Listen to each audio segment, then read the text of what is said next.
You had indicated that you have provided with both the defense and the state with your full footage from the night of August 25th. Is that right? Yes. And you did that through an attorney from a law firm from Madison, correct? Yes. And that's an attorney whose firm is also providing services to the defendant in this case. Today is the first time I'm hearing of this, so I don't have any bias because I just heard about this today. After this incident, the shooting occurred on August 25th, 2020, you posted videos in support of the defendant after that, correct? Can you repeat the date one more time? After the shooting on August 25th, 2020, you posted videos on social media in support of the defendant, didn't you? Define support. You posted videos that you felt would help his case by showing aggressive behavior on the part of Joseph Rosenbaum, for example. I posted the same video that is evidence today. And in your commentary associated with that video, you made some disparaging remarks about Mr. Rosenbaum, didn't you? What would you say is that? Do you remember what you said? I'd like to hear it. So you don't remember what you said? I have no idea. I post on Twitter many times a day. I posted many videos. If you could specify what exactly you're talking about, I could correctly answer you. So I'm going to ask you a question under oath.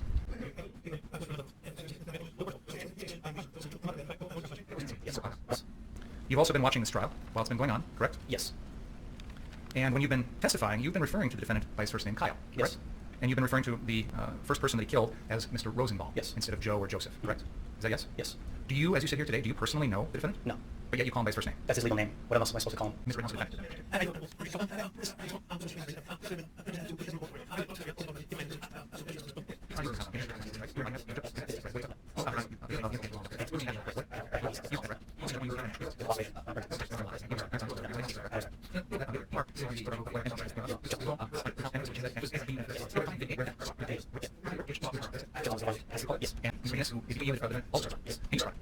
Because the rioters were saying en route to our source, and someone yelled out either burn in hell or burn inside or burn it down, or made out. But they were clearly displaying riots, arsonist behavior prior to that, and covering riots all 2020. I tell something violent was about to happen.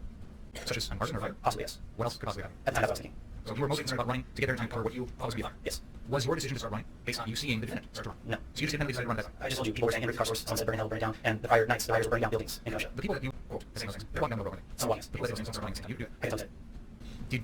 Did you, these people you're characterizing as arsonists, rioters, whatever language you're using, were any of them running towards the 63rd car source? Some were way ahead of me, in front of me, so I wouldn't be able to tell. So you didn't know whether those people way ahead of you were running or not? No, it'd be too far to tell. So, I know you said you started running. What people around you were running? Everyone? Reach was running, so I think Genius was when I started running, and while I started hearing all the noise being burned down, that's when I started to run towards the source. So one of the factors in your decision to start running was that you saw screen answer. Yes, one of those. And you are, you also correct? Yes. And you have a name that is at Drew H. Live. Yes. And Drew H. Live is your affiliate after your correct. Yes. And you tweeted about this incident on the August 25th. Yes. Shortly after it happened. And you were talking about an armed citizen who opened fire on a rioter, Yes. right? And you characterized the rioters as planning to burn down the car dealership, correct? Yes. And it seems like you're suggesting then that the defendant, he's the armed citizen that you're referring to, right? Yes. That he is, you, in your opinion, took necessary action to stop these rioters. That's what your tweet is basically suggesting, right? At the time, it appeared that he was attempting to protect the local business from violent rioters that had already displayed that behavior 2 nights prior. So this is an example, and this is, by the way, this is at 11:35 p.m.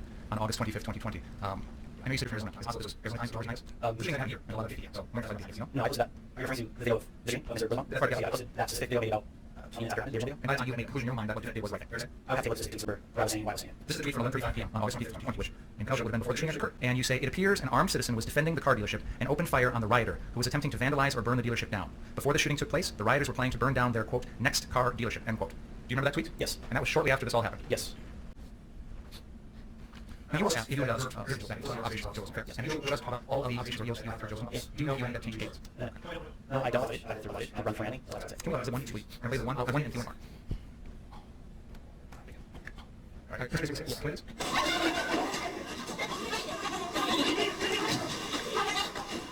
Pause.